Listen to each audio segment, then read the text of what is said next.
The concept of death in all living things is the one complete unknown. This is why the idea of death is one of the scariest things that we can experience. And as such, it's the thing that drives the horror genre the most. So in this video, I would like to talk about a movie that is really one of the best iterations of placing the idea of death into a character. And that is death personified in the Babadook. So obviously there's going to be spoilers for this movie. If you have not seen the Babadook, please go watch that movie and then come back here if you want to watch this video.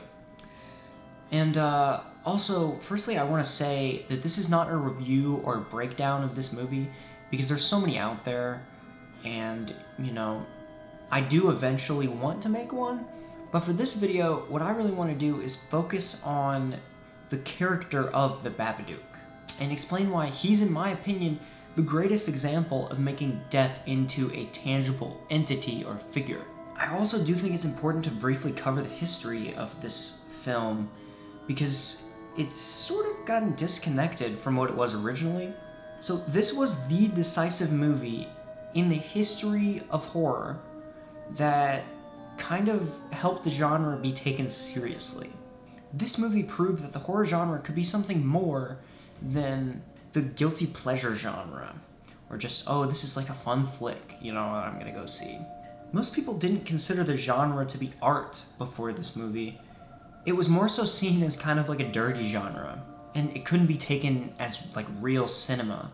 Of course, there were horror films which previously tried to break this mold, but they were more or less written off anyways. And the movies that were critically acclaimed for their time when they came out, like The Silence of the Lambs, for example, was dubbed as a thriller movie because, oh, horror could never make something that good, you know? That serious, that's real cinema. And obviously, I don't think this. I think that the genre has always been just as good as any other genre. It's my personal favorite, but in society, largely, this was not the belief for most people. And when The Babadook came out in 2014, there was no disputing that this movie did achieve something more than a fun movie that the genre so often kind of fell into. The Babadook opened the door to the so-called elevated horror genre. Without it, we wouldn't have people like Ari Aster with movies like Hereditary and Midsommar, or Jordan Peele with his so far trilogy of amazing horror movies, or Robert Eggers even. Yeah, these guys would just not have that door open for them, because this was the first movie that really said, okay, look at what horror can accomplish. Like, look at what we can do. And thanks to this kind of explosion of elevated horror, we kind of forgot that it really was not that long ago that we didn't see horror movies like this. It was only a couple decades ago. I mean, we're talking, Babadook came out in 2014. Being that this was the very first film to accomplish this, I feel that it kind of gets lost in the shuffle. While the appreciation of this movie is still present, like I know that, you know, there's an enormous amount of people who do still praise this movie for what it is, I found that audiences don't see that, or a lot of audiences don't. For instance, most time I bring up this picture in film school, I'm just kind of met with, oh yeah,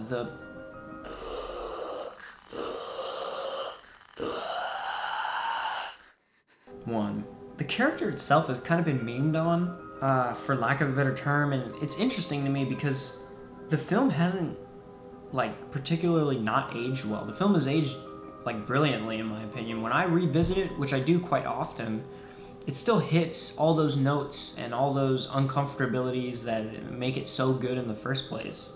I just think that people haven't gone back and rewatched it and really appreciated it again, or maybe they haven't even seen it at all. And like I said, I know this movie is still helmed as, you know, one of the classics, an elevated horror masterpiece. But I do think that for a broad scope of the audience, this movie's kind of lost on them. On to the main topic. The character of the Babadook is often referred to as a metaphor for the grief process. I don't think that that's exactly right. I think he's rather a metaphor for death.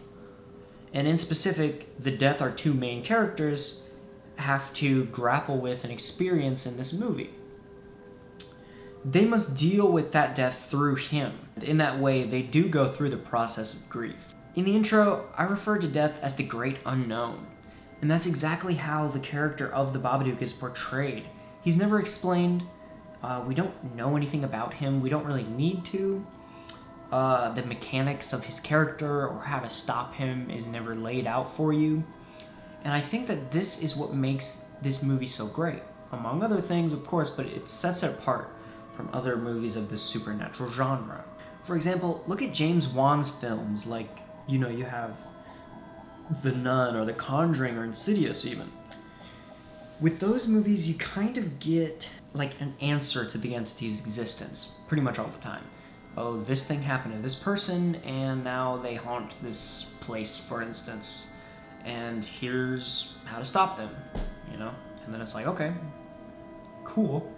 And while it works, it kind of makes these movies like a dozen a dime because we've seen it, frankly, and it's, not too interesting. And like, while they make sense, they aren't anything more than what they're described to be. There's that X factor that's lacking. There is a way also to get the best of both worlds. You can have supernatural elements that you explain, but they need to be a vehicle for the character's already pre-existing struggles. Just look at Mike Flanagan's series on Netflix. I mean, all of them. Both of the Haunting series, Hill House and Bly Manor, respectively, The Fall of the House of Usher. Obviously, it was not his original story, but he definitely took his spin on it. And then Midnight Mass. Or look at a movie like The Shining, even. That's how you treat supernatural presences. All those characters have pre-existing issues and struggles. There's depth to them, and they work through those, and the ghosts, so-called, are vehicles for them to do so. Going back to a film like The Conjuring, the family has none of that.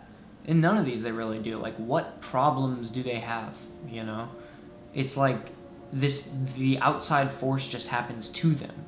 And it's like, okay, well, scary ghost, but go back to the original 13 Ghosts, even. We've seen it. Like, the Babadook, on the other hand, is used to help articulate the process of what these two characters are going through. He is not the conflict in this movie. The conflict is entirely this. The mother is going into labor. Her husband is driving to the hospital in a rush. They get into an accident, and the husband dies on the birthday of their son. That is the conflict. How those two characters deal with that is the conflict. It's not the Babadook. And you can see this in the movie. I mean, nothing really supernatural happens. Like, take, for instance, the cockroaches, and, you see the house is a mess when, that could just be explained as, oh, the mother, she's letting it go. She's letting herself go. The mother is driven to do everything because she does, not because there's some kind of, like, evil spirit inside of her. It's what happened. It's that death that she experienced that's inside of her. And there's so much to get into with this movie and the metaphor that encapsulates it. And like I said, I really do eventually want to do a full breakdown, go through the movie, dissect it bit by bit, because this is a very hefty movie.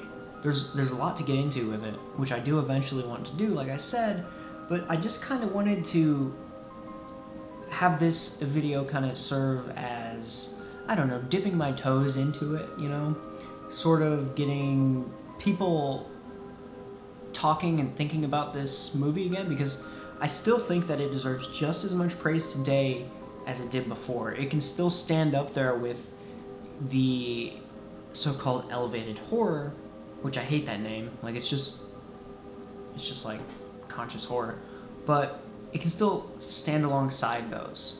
I mean, there's so much beautiful symbolism in this movie. Like how the mother denies the Babadook, but he's always lurking through the often used kind of coat hanger trick. He's always kind of in the shadow of the frame, Or even how she crashes the car with her son in the back seat, just as her husband did, showing that his death will lead to more death if they cannot overcome that obstacle. Or the ending, where the Babadook doesn't just disappear, just as that death in their family doesn't disappear. It's something that you just have to learn to live with instead of deny or be angry about it. And, you know, all these emotions that, you know, Mother goes through throughout the film. Now, I could go on, but you get the point. And like I said, there's a bunch of videos out there that cover this movie and do full breakdowns on it. But I just kind of wanted to put this video out because I really love this movie, and I love the idea of death being personified into a character. The Babadook isn't the only example of this. Like, another one that sticks out to me is Michael Myers. How his character, there's not really much to him other than that he is evil, and that's it. You know, the blackest eyes, the devil's eyes. And that's what makes those two movies work so great. But I feel like when you use that, it's hard to replicate it because you can't just do the Babadook again. You know, that movie cannot be remade. You can't do a reiteration of it because it is so good for what it is.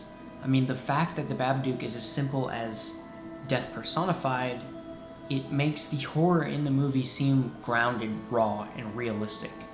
You know, what the scary things that happen are scarier to us because of that. But for now, I'll say, if it's in a word or it's in a look, you can't get rid of the Babadook.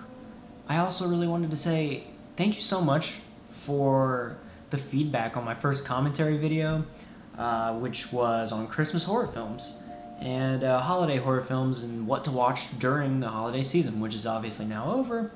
But I thought it would get, I don't know, 50 or 100 views maybe. But I mean, it's sitting at, you know what? Give me a second. Let's find out what it's sitting at as of now, which is 511 views. Like, that's crazy. That's more than all of my like short films put together. I mean, this is awesome because I've kind of always been standoffish about putting my thoughts out there, just because, I don't know, it's just a weird thing to do. But I'm really appreciative of the views. I mean, I know it's literally nothing. Like 511 is not a lot, but I mean, that's way more than I was expecting for my first commentary video, so that's awesome. And if you guys haven't watched that, please go watch it. It was less formatted, I'd say, than this video essay, but I do go over a lot. I just do a lot of reiterating of the same thing. And I also want to thank you guys for commenting. It's awesome to talk to you about horror and the horror genre. I'm always up for that. Yeah, it means the most.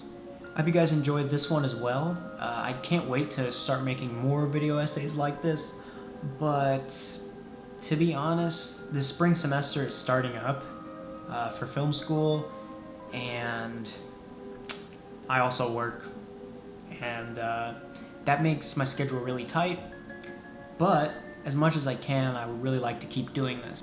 But in the meantime, sit back, relax, and keep watching horror movies.